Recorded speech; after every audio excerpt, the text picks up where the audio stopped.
¿Sabías que hay criaturas en el mundo espiritual que actúan como ojos del enemigo, vigilando cada uno de tus pasos? La Biblia nos advierte en 1 Pedro 5:8: sed sobrios y velad, porque vuestro adversario el diablo, como león rugiente, anda alrededor buscando a quien devorar. Este versículo no solo describe la intención del enemigo, sino que revela la existencia de una estrategia meticulosa para observar y atacar. Satanás no actúa al azar, utiliza medios específicos, incluso figuras animales, para acechar nuestras vidas. Hoy veremos cómo ciertas representaciones animales, simbólicas y espirituales son empleadas por el enemigo para vigilar, confundir y atacar a los hijos de Dios. Te mostraremos cómo identificar estas figuras en tu vida espiritual y cómo protegerte con la armadura de Dios. La vigilancia del enemigo es real, pero también lo es la protección divina. ¿Estás listo para entender lo que Dios tiene reservado para ti? Hay momentos en la vida en los que todo parece ir bien, pero algo dentro de ti no está en paz. Sientes que hay una presencia invisible observándote, analizándote, esperando el momento exacto para atacar. ¿Te has preguntado si eso que sientes es real o simplemente una exageración de tu imaginación? Pero cuando observas lo que dice la palabra, te das cuenta de que esa sensación tiene un fundamento espiritual profundo. En el 1 Pedro 5:8 leemos: sed sobrios y velad, porque vuestro adversario el diablo, como león rugiente, anda alrededor buscando a quien devorar. Esta no es una advertencia simbólica, es una realidad espiritual que muchas veces ignoramos hasta que ya estamos en medio de sus efectos. Satanás no necesita hacer ruido para acecharnos. A veces el rugido es lo último que escuchamos antes de que la trampa se cierre. Pero ese rugido representa algo mucho más que un simple sonido de amenaza. Representa una forma de vigilancia. El león no ruge todo el tiempo. Primero observa. Vigila cada movimiento de su presa. Se oculta entre los arbustos. Espera el momento exacto en el que las defensas están bajas. Y así también actúa el enemigo. No siempre llega con escándalo.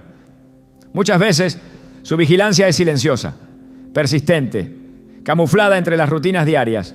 Él observa tu cansancio, tus dudas, tus momentos de soledad, no para ayudarte, sino para detectar tu punto más débil y atacar sin misericordia. Jesús conocía esta estrategia. Por eso, durante su ayuno en el desierto, fue vigilado antes de ser tentado. En Mateo 4, Satanás no se presenta inmediatamente. Espera a que Jesús tenga hambre, a que su cuerpo esté debilitado. Solo entonces se atreve a sugerir: si eres hijo de Dios, di que estas piedras se conviertan en pan. Esa vigilancia fue intencional, no fue un ataque impulsivo. Fue un seguimiento, un análisis espiritual constante, una observación calculada. Y si Satanás vigiló al mismo Hijo de Dios, ¿cuánto más lo hará contigo? Muchos piensan que el enemigo solo se manifiesta cuando hay pecado abierto, pero no es así. Su vigilancia comienza mucho antes. Comienza en tu infancia, en tu formación emocional, en tus primeras heridas. Observa tus traumas, tus rechazos, las palabras que marcaron tu corazón. Como un león que rastrea desde lejos, el enemigo no necesita estar cerca para saber cómo y cuándo moverse. Él observa los momentos en los que oras con menos fervor, cuando dejas de leer la palabra, cuando tu fe comienza a enfriarse. Es en esos instantes cuando su rugido comienza a sonar, no para asustarte, sino para paralizarte. Un rugido que retumba en tu mente. No puedes, no vales, no vas a salir de esto. Y aunque no veas físicamente un león, lo sientes, lo escuchas, lo percibes en la atmósfera espiritual. En el Antiguo Testamento, el pueblo de Israel vivió bajo la constante vigilancia de enemigos externos. En el libro de Jueces, por ejemplo, cada vez que se alejaban de Dios, sus enemigos los oprimían. Pero esa opresión no llegaba de inmediato, comenzaba con una vigilancia, con una observación estratégica. Jueces 6:1 dice: los hijos de Israel hicieron lo malo ante los ojos de Jehová, y Jehová los entregó en mano de Madián por 7 años. Y el versículo 2 continúa: y la mano de Madián prevaleció contra Israel. ¿Cómo logró Madián prevalecer? Observando, esperando, atacando en el momento exacto en que la cobertura divina se había debilitado. Satanás hace lo mismo. Observa cuando dejas de obedecer, cuando cedes a la desobediencia sutil, cuando abres pequeñas puertas. Él no necesita una grieta grande, le basta con una rendija para comenzar su trabajo. Pero lo más inquietante no es solo su vigilancia, sino lo que hace con la información que obtiene. El león no solo observa, memoriza, calcula, registra. Es como si tuviera un archivo espiritual con tus debilidades más ocultas. ¿Te has preguntado por qué caes siempre en los mismos errores? ¿Por qué luchas con los mismos pensamientos? ¿Por qué esa área fue vigilada por tanto tiempo que el enemigo conoce tus patrones mejor que tú? Y una vez que conoce el patrón, puede predecir tu conducta, puede anticipar tu reacción, puede colocar la trampa antes de que tú llegues al lugar. El apóstol Pablo en 2 Corintios 2:11 nos advierte: para que Satanás no gane ventaja alguna sobre nosotros, pues no ignoramos sus maquinaciones. Esa palabra maquinaciones no es un término débil, implica estrategia, astucia, inteligencia perversa. Satanás no improvisa, él planea, y sus planes comienzan con vigilancia. Él te estudia, no con admiración, sino con intención destructiva, y lo hace como un león que no olvida el olor de su presa. No importa cuánto avances, si no cierras completamente las puertas del pasado, él siempre sabrá por dónde regresar. Muchos creen que están siendo atacados cuando en realidad están siendo observados. La verdadera lucha espiritual no comienza con el golpe, sino con la mirada del enemigo fija sobre ti. Como le sucedió a Job. Antes de que Satanás tocara su vida, ya lo había observado. En Job 1:9-10, Satanás le dice a Dios: ¿acaso teme Job a Dios de balde? ¿No le has cercado alrededor a él y a su casa y a todo lo que tiene? Esa frase implica conocimiento, vigilancia previa. Satanás sabía cuántas bendiciones tenía Job. Sabía que estaba protegido. ¿Cómo lo sabía? Porque lo había estado observando. Y es precisamente por eso que el rugido del león no debe ser ignorado, porque no es un simple sonido, es una declaración de guerra, un anuncio de que te tiene en la mira. Y si no estás firme en la fe, ese rugido se convertirá en una sentencia. Pero si estás cubierto por la sangre del Cordero, si tu vida está arraigada en la palabra, ese rugido no será más que un eco sin poder. Jesús no fue intimidado por el rugido, respondió con la Escritura. Cada tentación fue contraatacada con un escrito está. Y ese es nuestro ejemplo. No se trata de huir del león, sino de saber con qué arma espiritual enfrentarlo. Efesios 6:11 dice: vestíos de toda la armadura de Dios, para que podáis estar firmes contra las acechanzas del diablo. Y en el versículo 13 agrega: por tanto, tomad toda la armadura de Dios, para que podáis resistir en el día malo, y habiendo acabado todo, estar firme. Esa firmeza no es arrogancia, es convicción. Es saber que aunque el enemigo vigile, Dios vigila también. Y su vigilancia es protectora, no acusadora. Recuerdo la historia de una mujer que creció bajo abuso emocional. Durante años vivió con miedo, pensando que cada paso que daba era observado por alguien que quería dañarla. Con el tiempo, esa experiencia la llevó a creer que Dios también la miraba con ojos de juicio. Pero cuando comenzó a estudiar la palabra, entendió la diferencia entre la vigilancia del enemigo y la vigilancia de Dios. Descubrió que mientras el león ruge para asustar, el buen pastor cuida para salvar. Juan 10:11 dice: yo soy el buen pastor su vida da por las ovejas.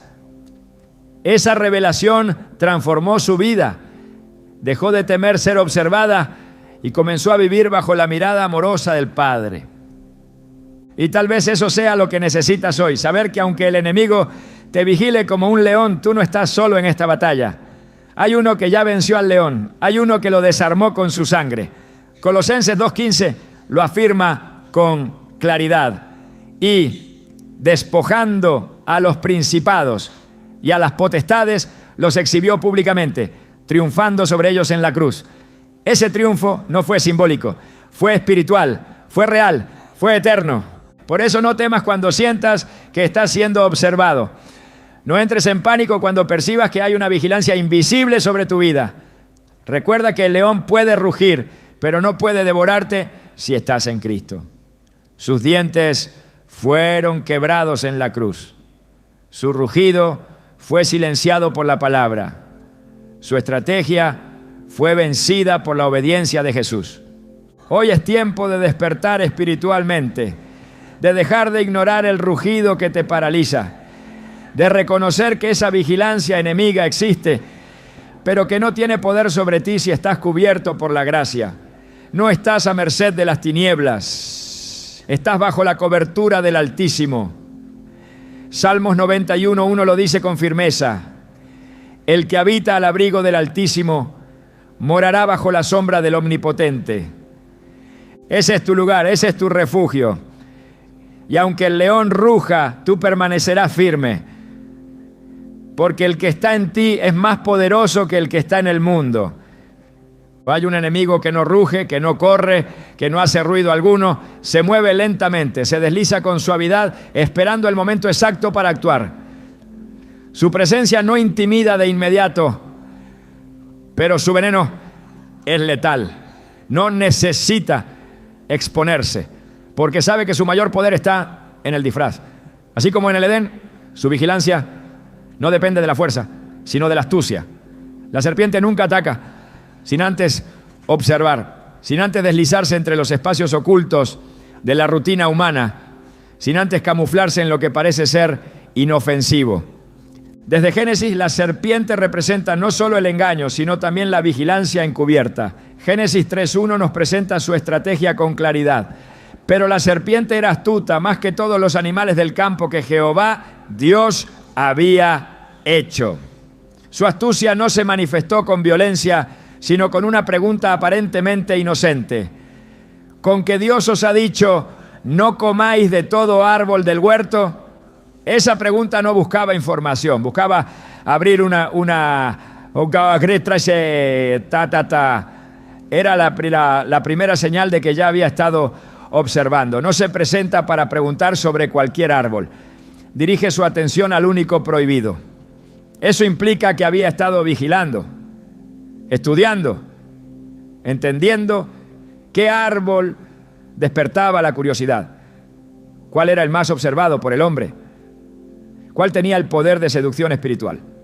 La serpiente no improvisa, se oculta, analiza y luego susurra. Esa es su verdadera forma de vigilancia. No necesita gritar, solo necesita sembrar una palabra torcida, una interpretación alterada de la verdad divina.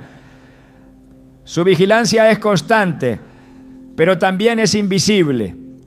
Se mueve entre tus pensamientos, se esconde en tus costumbres, toma forma en conversaciones comunes, sugerencias culturales, consejos aparentemente sabios. No necesita gritarte que desobedezcas a Dios. Solo necesita preguntarte si acaso realmente Él dijo lo que dijo. Esa vigilancia sutil es mucho más peligrosa que un ataque abierto, porque no se percibe como amenaza, sino como reflexión. La estrategia de la serpiente no ha cambiado. En 2 Corintios 11:3, Pablo advierte: pero temo que como la serpiente con su astucia engañó a Eva, vuestros sentidos sean de alguna manera extraviados de la sincera fidelidad a Cristo. Este extravío no comienza con la rebelión, comienza con una vigilancia minuciosa que detecta qué parte de la verdad estás dispuesto a negociar. Y una vez detectado ese punto débil, introduce una distorsión suave, una sugerencia peligrosa, un pequeño desvío de la palabra. Es en lo cotidiano donde la serpiente encuentra su terreno más fértil. No necesita que caigas en pecado escandaloso para comenzar su obra. Le basta con que cuestiones una instrucción divina, que alteres una motivación espiritual, que justifiques una acción dudosa. Todo comienza con un ¿y si no es tan grave?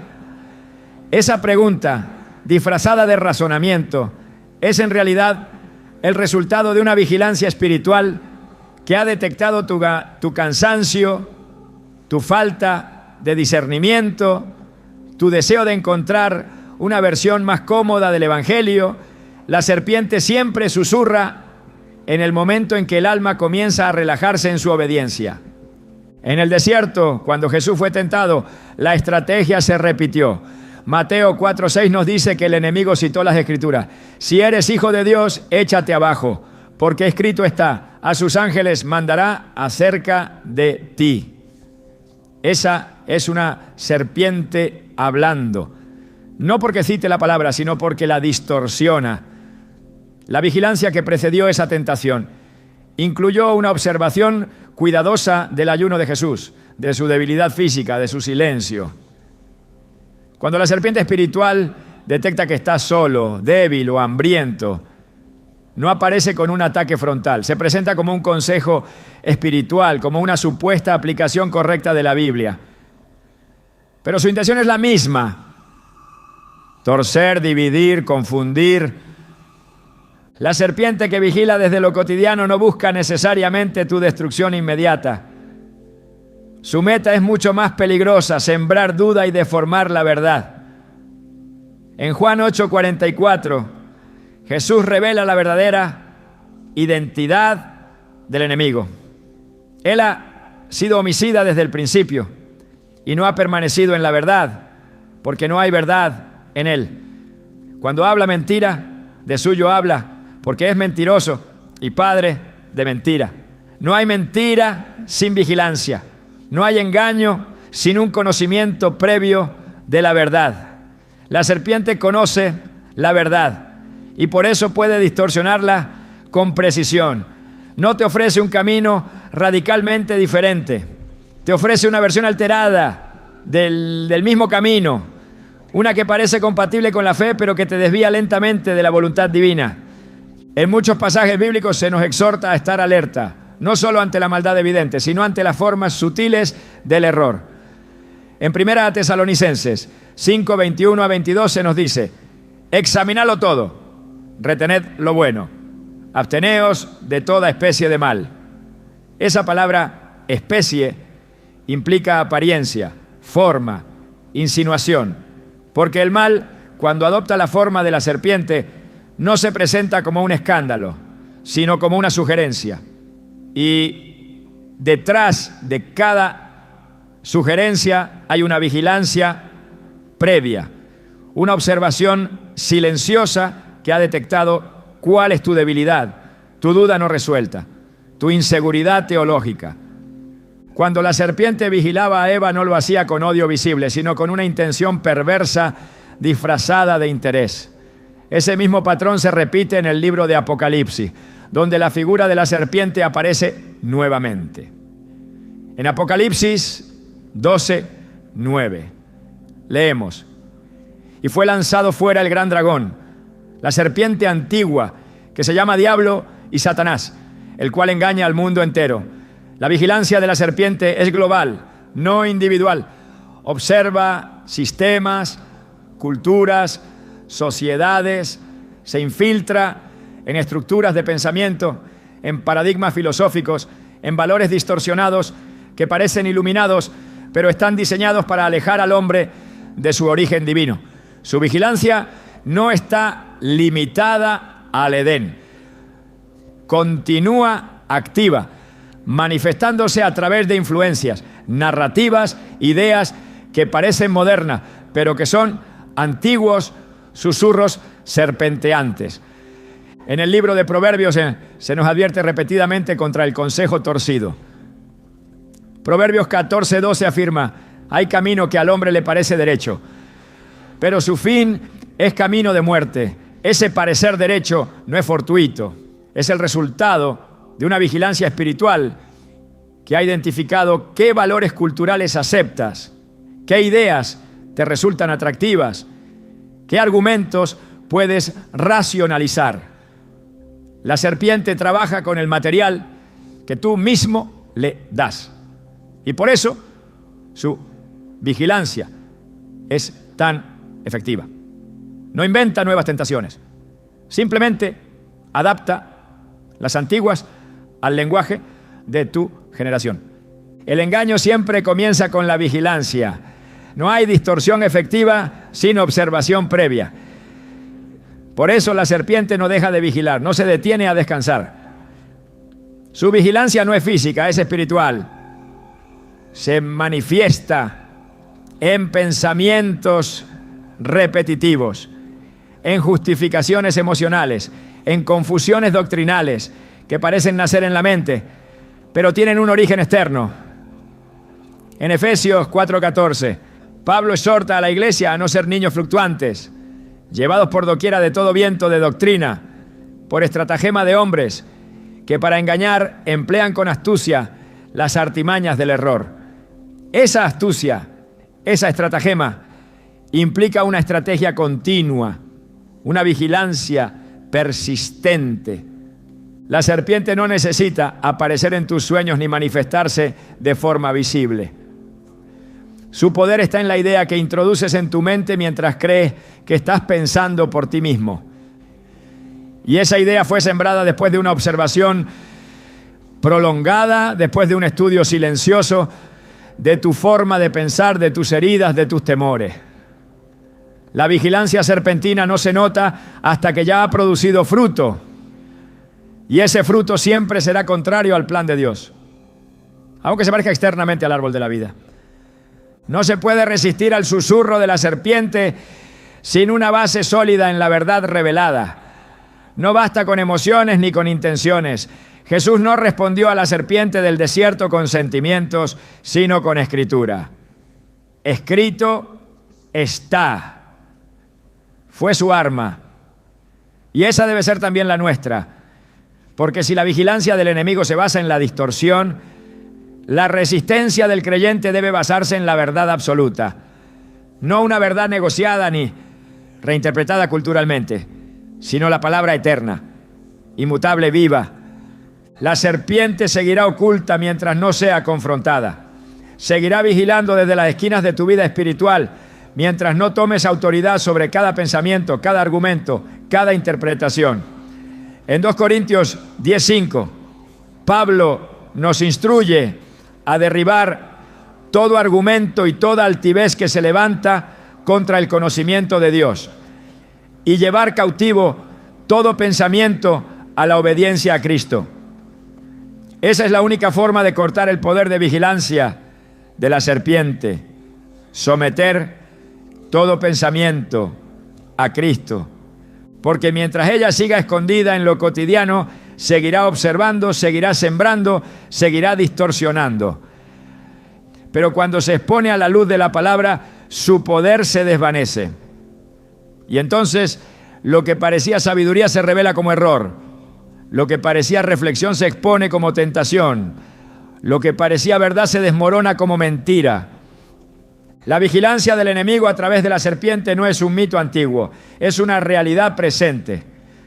Y solo cuando estás firme en la verdad, cubierto por la luz, dirigido por el Espíritu, puedes discernir su presencia silenciosa y desactivar su influencia, porque su vigilancia puede ser constante, pero no es invencible. Cuando caminas en la verdad, todo engaño pierde poder. Y donde la verdad reina, la serpiente no puede habitar. Hay una clase de vigilancia que no se arrastra en la tierra ni se esconde entre los arbustos. Es una vigilancia que se ejerce desde lo alto, desde las alturas, desde donde la mirada abarca más que los simples movimientos físicos. Se trata de una observación estratégica que no solo contempla lo que haces, ¿no?, sino que se enfoca en lo que piensas, en lo que imaginas, en lo que recuerdas. En este nivel espiritual, el enemigo ya no necesita susurrarte mentiras ni seducirte con palabras. Solo necesita implantar pensamientos, permitir que ciertos recuerdos regresen, alimentar una idea repetida hasta convertirla en convicción. Y para este propósito, utiliza una figura oscura, sigilosa, persistente, el cuervo. La Biblia menciona al cuervo por primera vez en el relato del diluvio. Génesis 8:7 dice que Noé soltó un cuervo, el cual salió y estuvo yendo y volviendo hasta que las aguas se secaron sobre la tierra. Este detalle no es trivial. El cuervo fue enviado, pero no regresó al arca como lo haría luego la paloma. Permaneció volando, revoloteando, observando. Su vuelo errante sobre las aguas del juicio es una imagen profunda de cómo opera el enemigo en la mente del creyente. No necesita posarse para afectar, le basta con sobrevolar, con mantenerse cerca, con hacer presencia sin contacto directo. Su mera sombra puede sembrar inquietud, su persistencia puede debilitar la voluntad. Su vigilancia puede convertir un pensamiento aislado en una tormenta interna. Este tipo de ataque no se manifiesta con tentaciones abiertas, sino con pensamientos recurrentes, no con ideas invasivas que no has invitado pero que se quedan. Son pensamientos que no provienen de la lógica ni de la emoción, sino de una vigilancia espiritual que ha identificado tu patrón mental. El cuervo no vuela al azar, sobrevuela áreas específicas, tu memoria, tu imaginación, tus expectativas, y cada vez que una de esas áreas está desprotegida, deja caer algo, un pensamiento de fracaso, una imagen del pasado, una acusación interior que no proviene de Dios. El enemigo conoce el poder de la mente, por eso su vigilancia más intensa no se da en el cuerpo, sino en el pensamiento. Proverbios 23:7 declara: porque cuál es su pensamiento en su corazón, tal es él. Esta afirmación revela que lo que piensas con suficiente frecuencia termina definiendo lo que eres. Y si logras controlar los pensamientos de una persona, puedes manipular sus decisiones, alterar su percepción, distorsionar su identidad.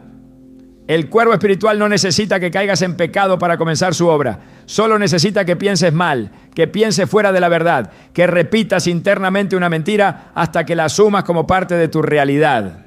La vigilancia mental del enemigo tiene como objetivo principal interrumpir la comunión con Dios. No puede evitar que ores, pero puede lograr que te distraigas.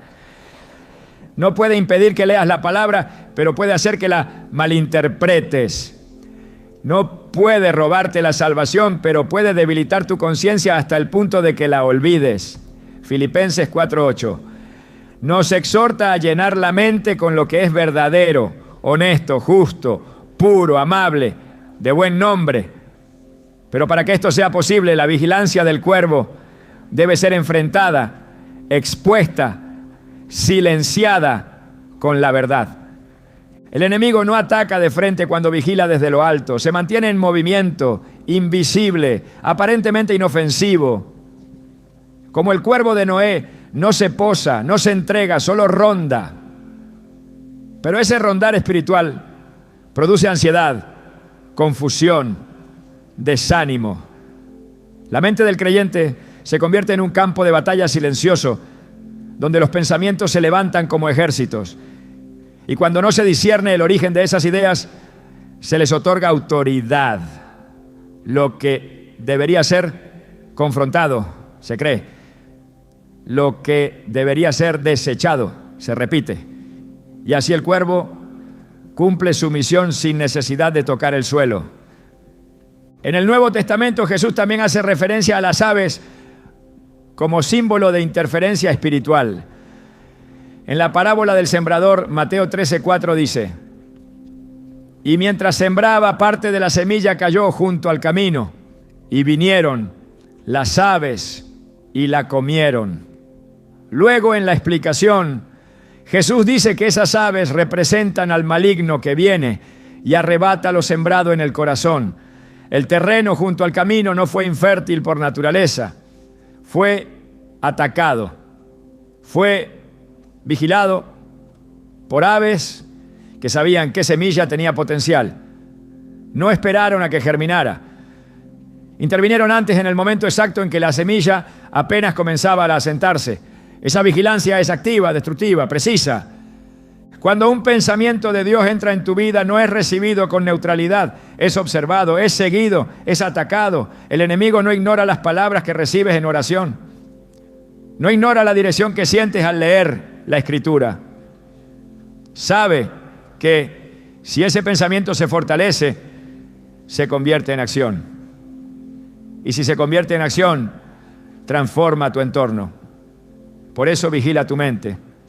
Por eso suelta cuervos espirituales para sobrevolar tus ideas, para contaminar tu interpretación, para distraer tu enfoque.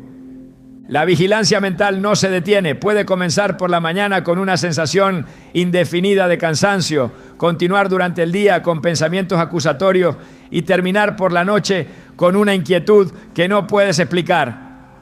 No hay eventos exteriores que justifiquen ese estado, pero algo en lo invisible está operando. Efesios 6:16 nos recuerda que debemos tomar el escudo de la fe, con que podáis apagar todos los dardos de fuego del maligno. Esos dardos no son materiales, son pensamientos, son impulsos mentales dirigidos con precisión a las áreas vulnerables del alma. El cuervo que acecha desde las alturas no se cansa. No necesita aterrizar porque no busca contacto físico. Su vigilancia es espiritual, pero sus efectos son visibles. Produce dudas sobre tu identidad, preguntas sobre tu propósito, distorsiones sobre tu valor. Te lleva a dudar de lo que Dios dijo, no con palabras externas, sino con voces internas que se sienten como tuyas. Romanos 12:2 ofrece la clave para resistir este ataque. No os conforméis a este siglo, sino transformaos por medio de la renovación de vuestro entendimiento.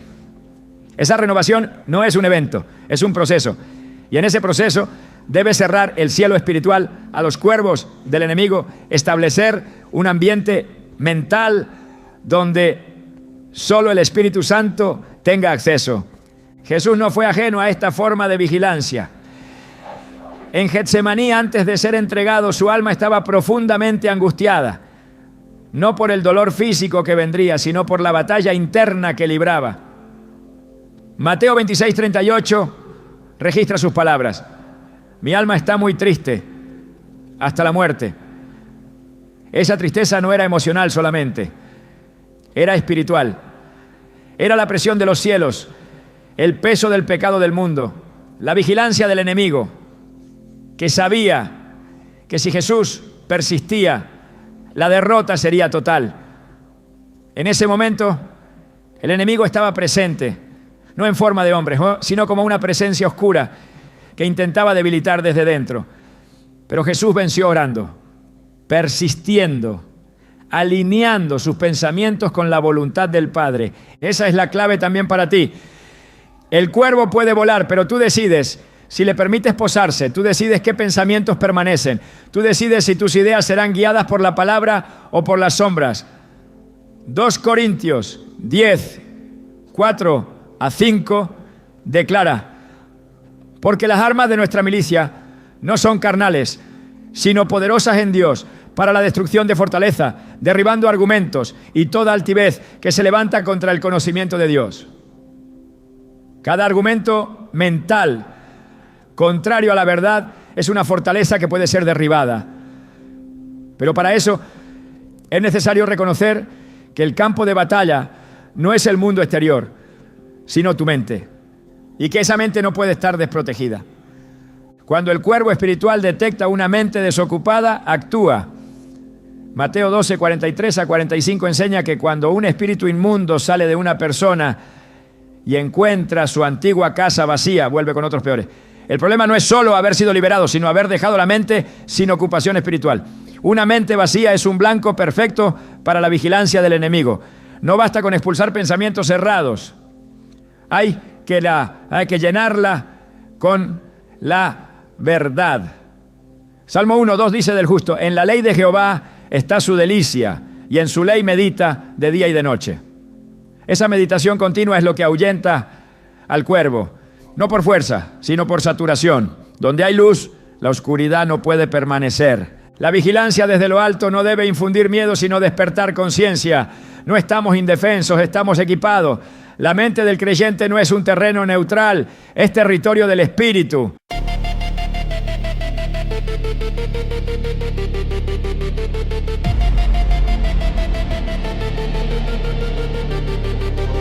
You came like summer through my veins,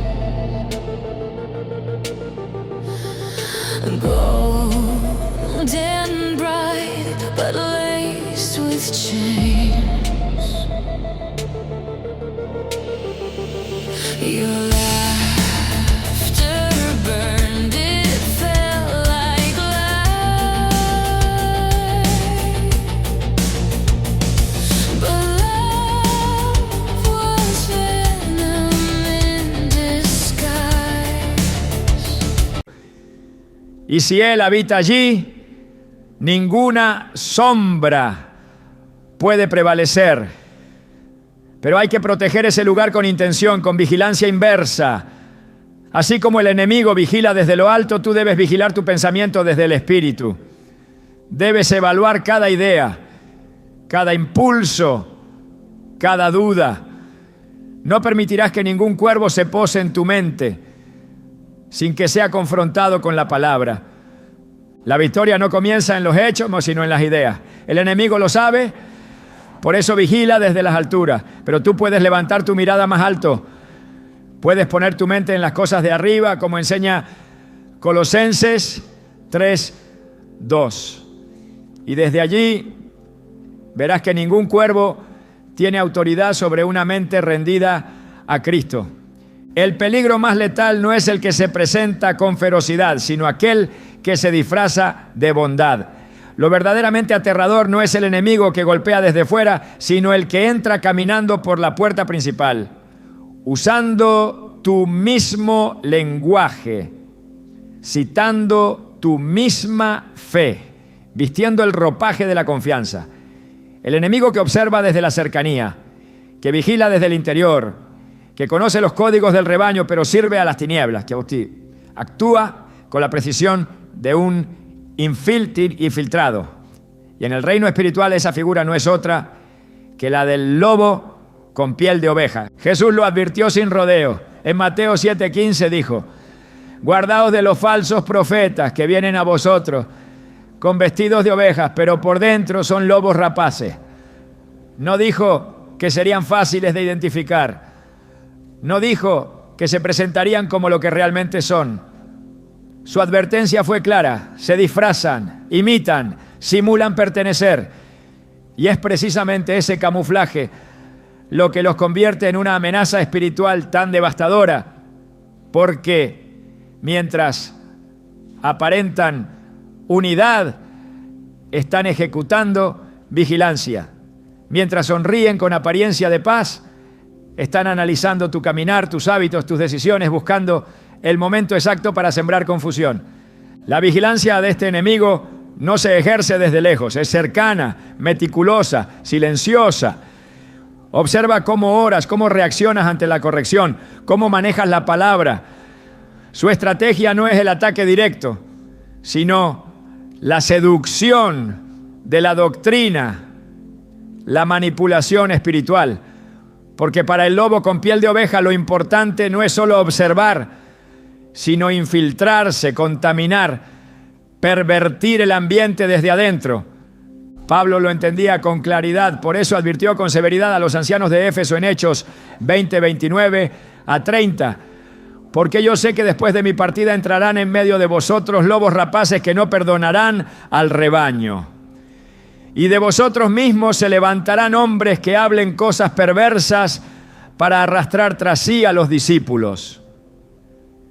El apóstol no hablaba de enemigos externos, sino de aquellos que surgen desde el mismo seno de la congregación.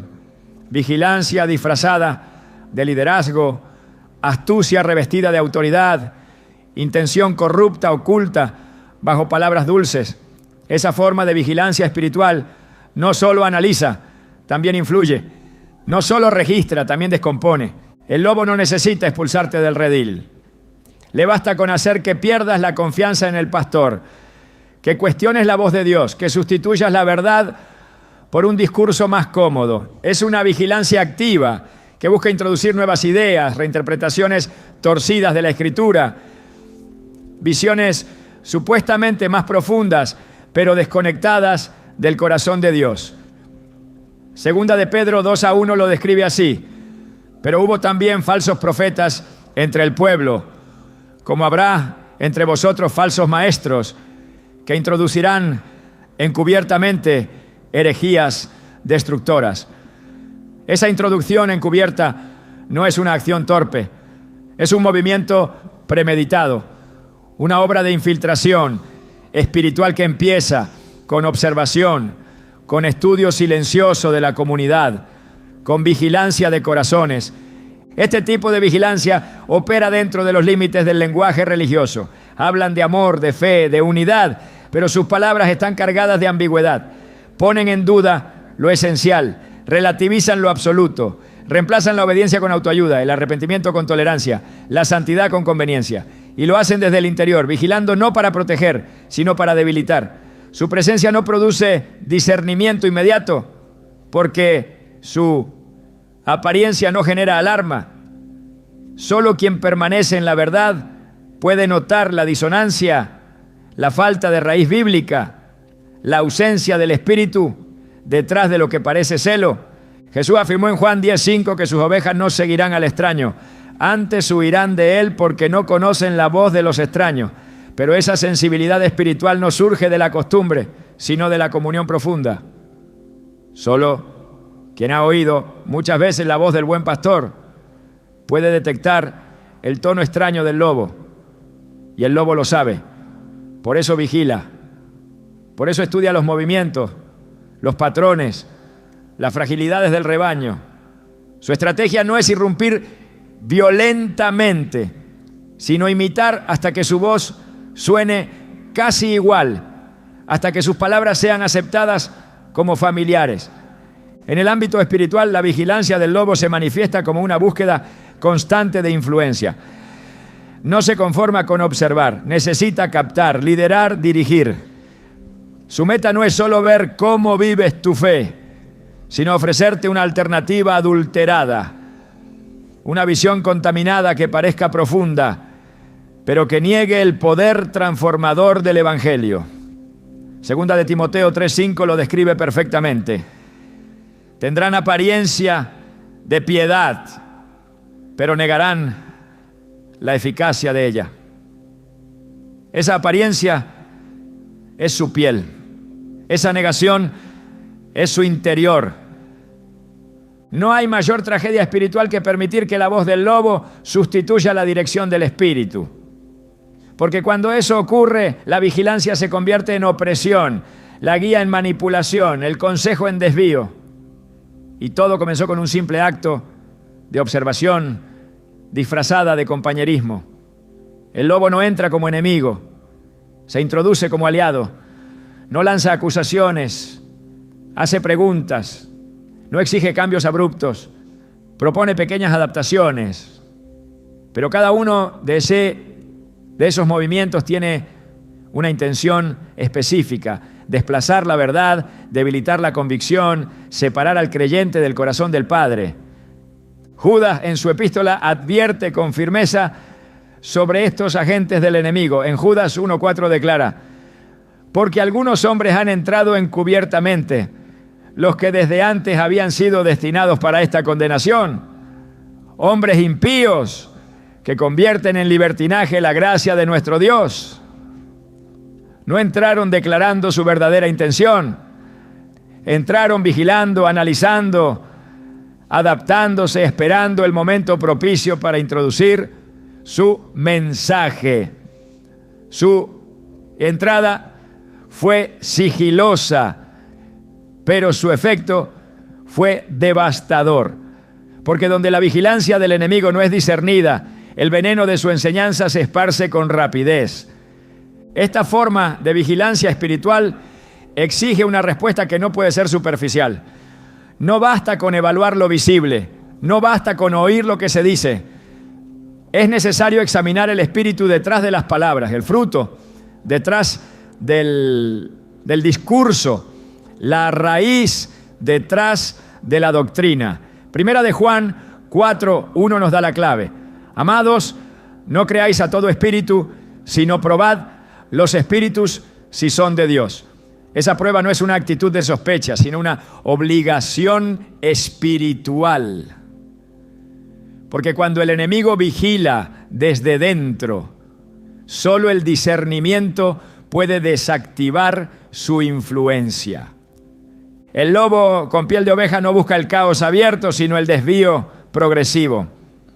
No pretende que renuncies a tu fe, sino que aceptes versiones diluidas de ella.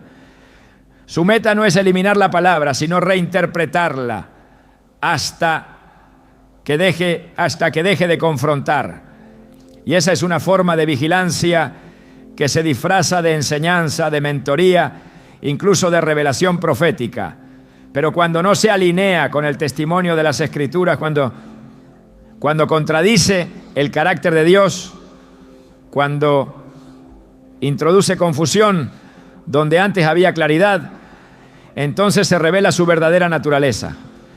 La vigilancia del lobo no puede operar donde hay vigilancia espiritual auténtica, donde los hijos de Dios están alertas, donde la palabra habita en abundancia, donde el Espíritu guía cada paso. Allí la máscara cae, la voz se desenmascara, la estrategia fracasa. Porque aunque el enemigo vigile desde adentro, el Señor vela desde lo alto y Él da discernimiento a quienes lo buscan con corazón sincero. El creyente no está llamado a vivir en sospecha, pero sí en lucidez.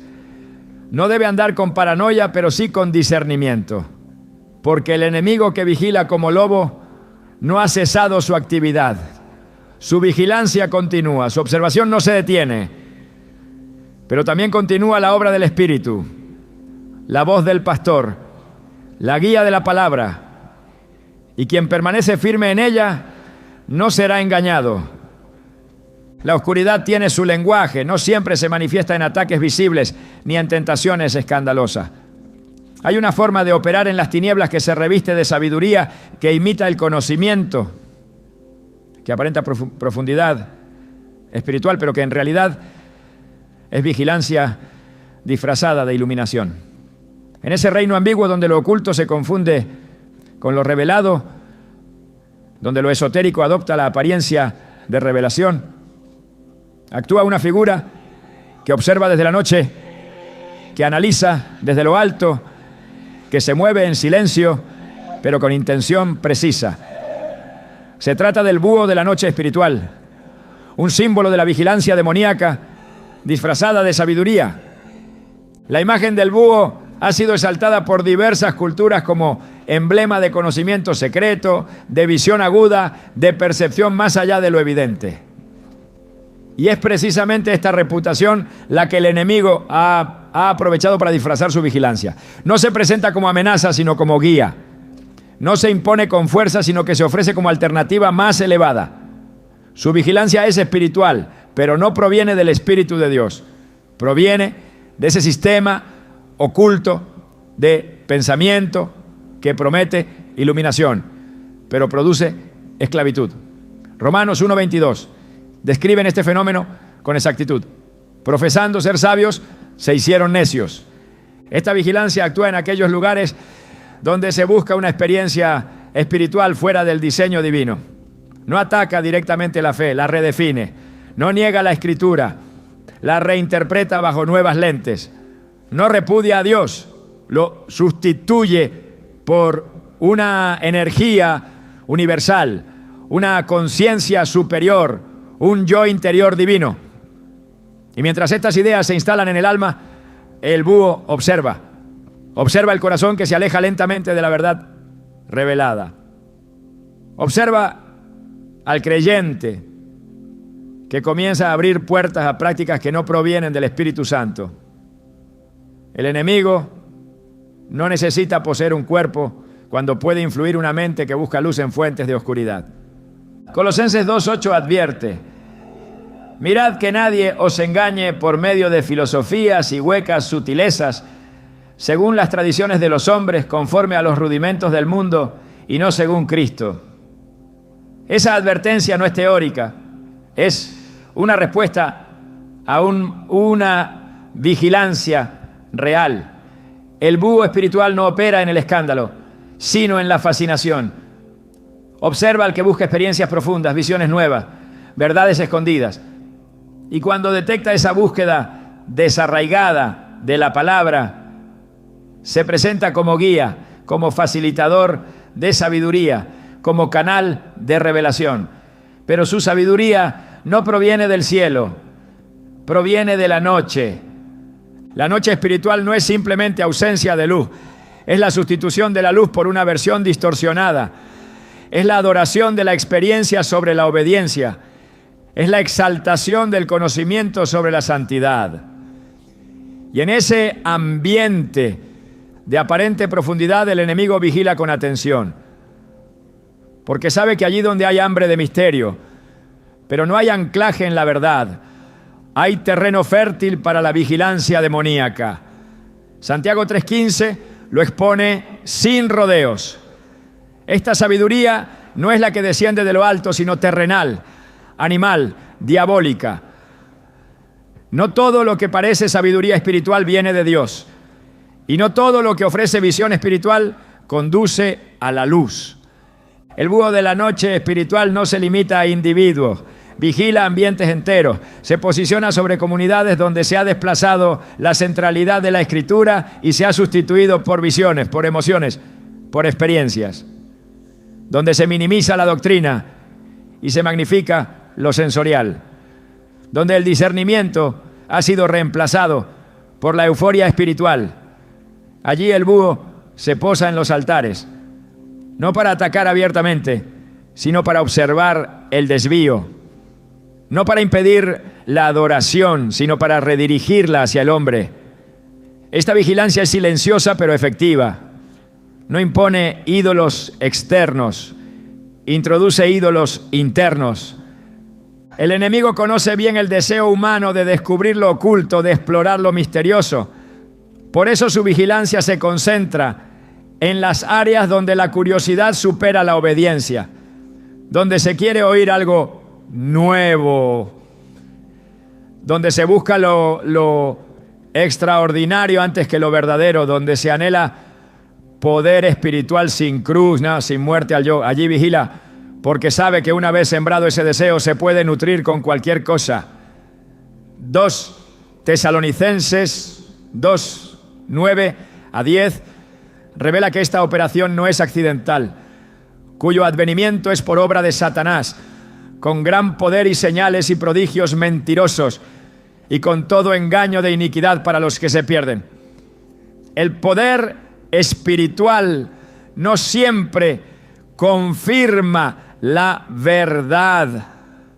A veces lo espiritual es instrumento de error, si no proviene del Espíritu de Cristo. La vigilancia del búho no se presenta en oposición directa, se manifiesta como compatibilidad, una mezcla de verdad y mentira, una fusión de Biblia y filosofía, de fe y esoterismo, de adoración y misticismo. Y esa combinación, aunque atractiva, es letal. Porque no solo vigila tu búsqueda, la dirige. No solo observa tu sed, la contamina.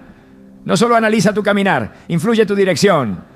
Es un sistema de observación espiritual que se disfraza de sabiduría y transforma lo santo en espectáculo, lo sagrado en entretenimiento, lo eterno en mercancía. Efesios 5:11 llama al creyente a una postura radical. Y no participéis en las obras infructuosas de las tinieblas, sino más bien reprendedlas. Esta reprensión no es solo verbal, es espiritual.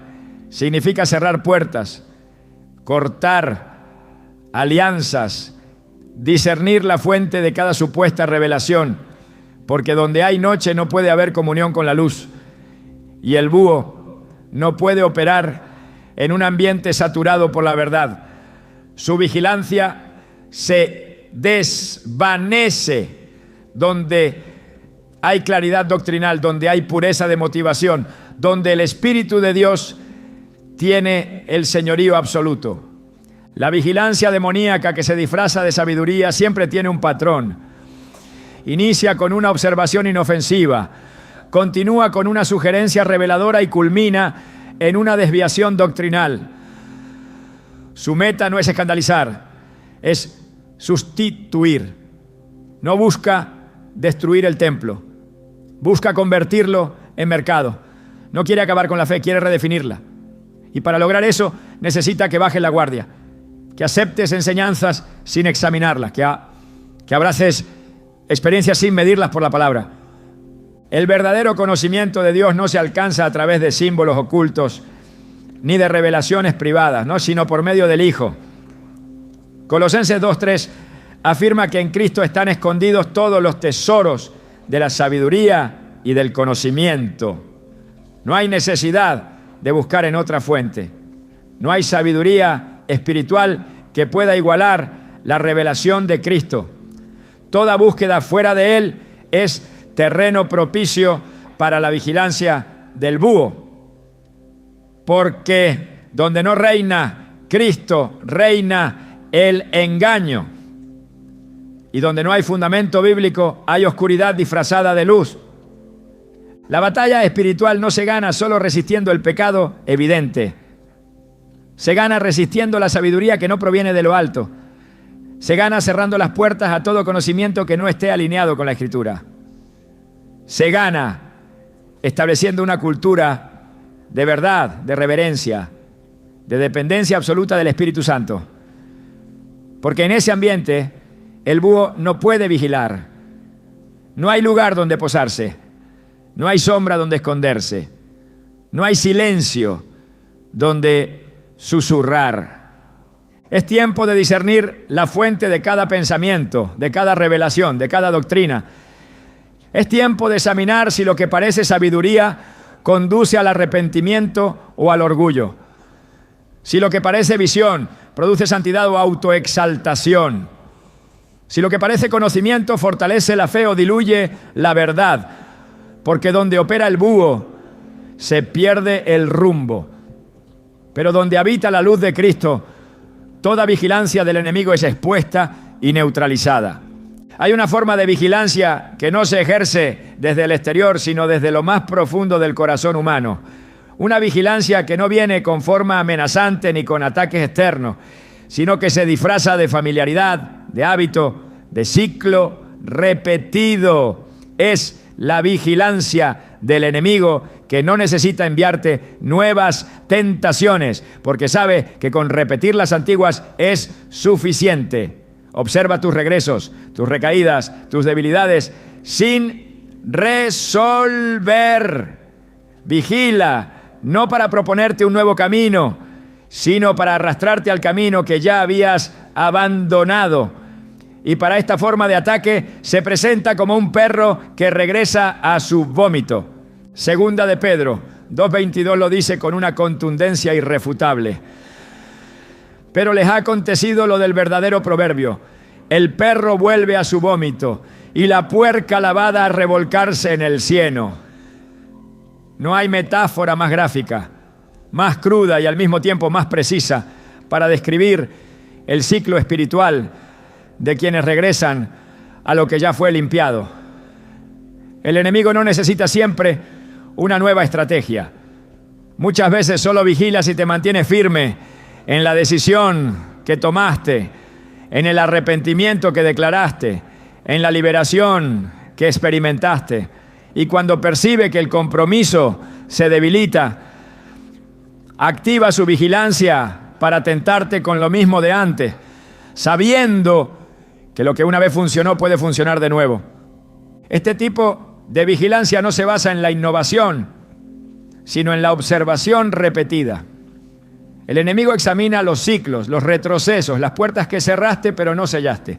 No se cansa de revisar tus antiguos caminos, tus hábitos caídos, tus vínculos pasados. Y como un perro que regresa sin conciencia, pretende arrastrarte hacia aquello que ya habías vomitado espiritualmente, hacia lo que en un momento rechazaste, lloraste y dejaste atrás. Pero si no estás firme, si no has renunciado por completo, si aún consideras algunas memorias con nostalgia, esa vigilancia se activa para seducirte con lo que tú mismo ya habías calificado como tóxico. La vigilancia espiritual en este nivel es extremadamente sutil. No se presenta con rostro de enemigo, sino con familiaridad. No parece amenaza, sino oportunidad. No exige rebelión abierta, solo una pequeña concesión. Así actúa el enemigo cuando vigila las zonas donde antes tuvo autoridad. No se conforma con tu liberación. Espera pacientemente la fatiga espiritual, la falta de vigilancia interna, el desgaste del compromiso. Porque allí donde la pasión por la santidad disminuye, el recuerdo del vómito empieza a parecer atractivo otra vez.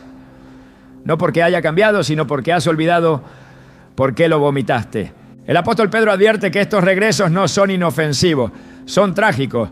En 2 Pedro 2:20 afirma: ciertamente, si habiéndose ellos escapado de las contaminaciones del mundo por el conocimiento del Señor y Salvador Jesucristo, enredándose otra vez en ellas, son vencidos.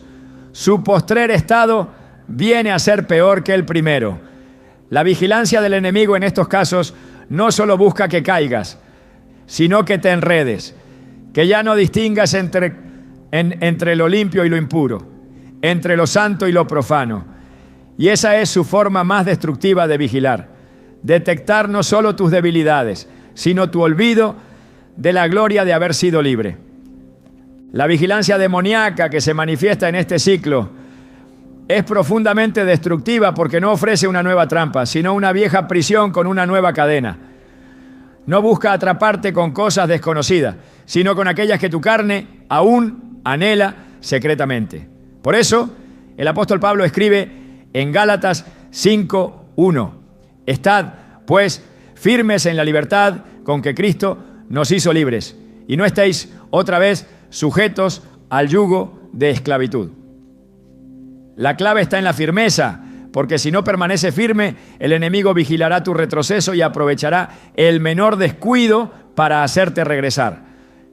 Este tipo de vigilancia espiritual actúa como un ciclo que se repite con patrones precisos. No es aleatorio, no es accidental, es intencional. Es una vigilancia que toma nota de tu proceso espiritual, que conoce tus etapas de cansancio, tus momentos de soledad, tus luchas internas no resueltas. Y espera que bajes la guardia, que justifiques una decisión, que relativices una convicción. Y entonces sugiere el regreso. No lo impone, lo insinúa, porque sabe que si logra reactivar tu memoria emocional, tu deseo dormido, tu debilidad disfrazada de nostalgia, no necesitará seducirte, solo recordarte. Y ese recuerdo ya será suficiente para que tú mismo decidas volver. La Escritura insiste en la necesidad de cortar radicalmente con el pasado, no por castigo, sino por protección. En Efesios 4:22-24, Pablo exhorta en cuanto a la pasada manera de vivir: despojaos del viejo hombre, que está viciado conforme a los deseos engañosos, y vestíos del nuevo hombre, creado según Dios en la justicia y santidad de la verdad. Este despojo no es una acción emocional, es una decisión espiritual constante. Porque el enemigo vigila si aún conservas las vestiduras del pasado, si las guardas como recuerdo, como posibilidad, como reserva. Y mientras esas vestiduras existan, él sabrá que hay una puerta sin cerrar completamente. La vigilancia del enemigo en este aspecto es también generacional. No solo observa tu caminar, observa tu linaje. Vigila si los patrones de maldición familiar se han roto o solo se han ocultado, si hay ciclos espirituales que se repiten en tu sangre, si hay cadenas heredadas que nunca se enfrentaron, y si detecta que no ha habido un corte con la raíz, activa nuevamente las mismas pruebas, las mismas atracciones, las mismas derrotas que marcaron a quienes te precedieron, porque sabe que si alguien no rompe, se repite. Y si se repite, se pierde autoridad espiritual. Proverbios 26:11 refuerza la gravedad del asunto. Como perro que vuelve a su vómito, así es el necio que repite su necedad. La repetición es la evidencia de que la lección no fue aprendida. Es la prueba de que la convicción fue superficial, de que el arrepentimiento fue emocional y no espiritual. El enemigo vigila esas superficialidades. No se impresiona con lágrimas ni con promesas. Espera que pase el fervor del altar. Espera que enfrentes la realidad del proceso. Y si ve que no hay raíces profundas, se prepara para ofrecerte la misma trampa con el mismo contenido, sabiendo que el sabor del vómito se te olvidará cuando el apetito de la carne vuelva a activarse. Por eso el llamado de Dios es a la permanencia. No basta con comenzar bien, hay que perseverar hasta el fin.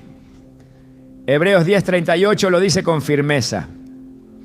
Mas el justo vivirá por fe, y si retrocediere, no agradará ya a mi alma. El retroceso no es simplemente un error, es una decisión que agrava el juicio espiritual, porque implica que habiendo conocido la verdad, se prefirió la esclavitud disfrazada de libertad. Implica que se menospreció la sangre del pacto, que se cambió la gloria de haber sido restaurado por el deseo de volver a lo que destruyó el alma. La vigilancia del enemigo se intensifica después de la liberación, porque sabe que una mente renovada representa una amenaza, que un corazón firme representa una muralla, que una vida entregada representa una derrota para su reino. Por eso persigue a los que han sido restaurados, no para destruirlos de inmediato, sino para vigilarlos desde lejos, esperando el primer signo de debilidad. Y si lo detecta, no trae nuevas armas, trae las viejas cadenas, no con violencia, sino con propuesta, no con gritos, sino con recuerdos. Porque su objetivo no es solo hacerte caer, sino convencerte de que nunca fuiste verdaderamente libre. El regreso al vómito no ocurre en un instante. Es un proceso lento, progresivo, silencioso. Comienza con un pensamiento tolerado, continúa con una justificación elaborada, se fortalece con una decisión oculta y termina en una rendición total. Por eso Jesús advirtió en Mateo 12, 43 a 45 que cuando un espíritu inmundo sale de una persona, si esa vida no se llena, vuelve con otros más. No porque tenga derecho, sino porque fue invitado por la negligencia espiritual. La vigilancia del enemigo aprovecha cada espacio vacío, cada rincón sin luz, cada parte del alma no sometida al señorío de Cristo. El único antídoto contra esta forma de vigilancia es la permanencia en la palabra, la comunión continua con el Espíritu y el corte radical con el pasado. No se negocia con el vómito espiritual, no se tolera, no se analiza, se rechaza, se detesta, porque fue símbolo de muerte, de esclavitud, de condenación. Y todo intento del enemigo de hacerlo ver como opción debe ser confrontado con la verdad. No se puede adornar lo que Dios ya desechó. No se puede romantizar lo que el cielo ya condenó. Lo que una vez fue vomitado No puede convertirse en alternativa viable. No si has nacido de nuevo. No si realmente fuiste transformado. Cuando Satanás vigila tus regresos, tú debes vigilar tu permanencia. Cuando él observa tus ciclos, tú debes romperlos. Cuando él espera tus caídas, tú debes construir fortaleza. Porque no hay mayor declaración espiritual que una vida que no vuelve atrás. Que una mente que no negocia con el pasado. Que un espíritu que ha sido purificado y no permite que lo contaminen de nuevo. Filipenses 3, 13 a 14 ofrece la perspectiva correcta. Olvidando ciertamente lo que queda atrás y extendiéndome a lo que está delante, prosigo a la meta. No hay regreso cuando hay visión. No hay vómito cuando hay pan del cielo. Satanás no solo observa tus caídas, también vigila tus ascensos. No solo sigue tus pasos débiles, sino tus momentos más consagrados, porque su guerra no es contra tu pasado, es contra tu futuro. Él conoce el peligro que representa un hijo de Dios, que entiende su llamado, que abraza la verdad y que camina con discernimiento. Por eso su vigilancia no se limita a lo externo. Él analiza tus decisiones, anticipa tus cambios, estudia tus transformaciones, observa cuándo te levantas, con qué fuerza oras, cómo respondes a la palabra, y cada avance que das hacia el propósito divino es seguido por una reacción en el mundo espiritual. Pero la vigilancia de Satanás no es omnipotente. No puede detener lo que Dios ha sellado, ni puede oscurecer lo que ha sido encendido por el Espíritu. Su mirada tiene límite, su estrategia tiene fecha de caducidad, porque hay una luz que todo lo revela, una autoridad que todo lo vence, un nombre ante el cual toda vigilancia se rompe: Jesucristo. No fuiste llamado a vivir escondido de la vigilancia del enemigo. Fuiste llamado a vivir cubierto por la gloria de Dios. Y cuando permaneces en esa cobertura, ninguna mirada oscura puede tocar tu destino. La verdadera vigilancia que transforma no es la del adversario, es la del Padre que no duerme, que te guarda, que te mira con amor eterno. Hoy decides quién sigue tus pasos: el acusador que busca destruirte o el Dios que ya escribió tu historia de victoria. ¿Quién tiene tu atención? ¿Quién dirige tus pensamientos? Porque donde pongas tu mirada, allí avanzará tu alma. Que sea hacia la luz, hacia la verdad, hacia la plenitud del propósito eterno. Porque no naciste para ser observado por las tinieblas, sino para ser guiado por la luz del Altísimo.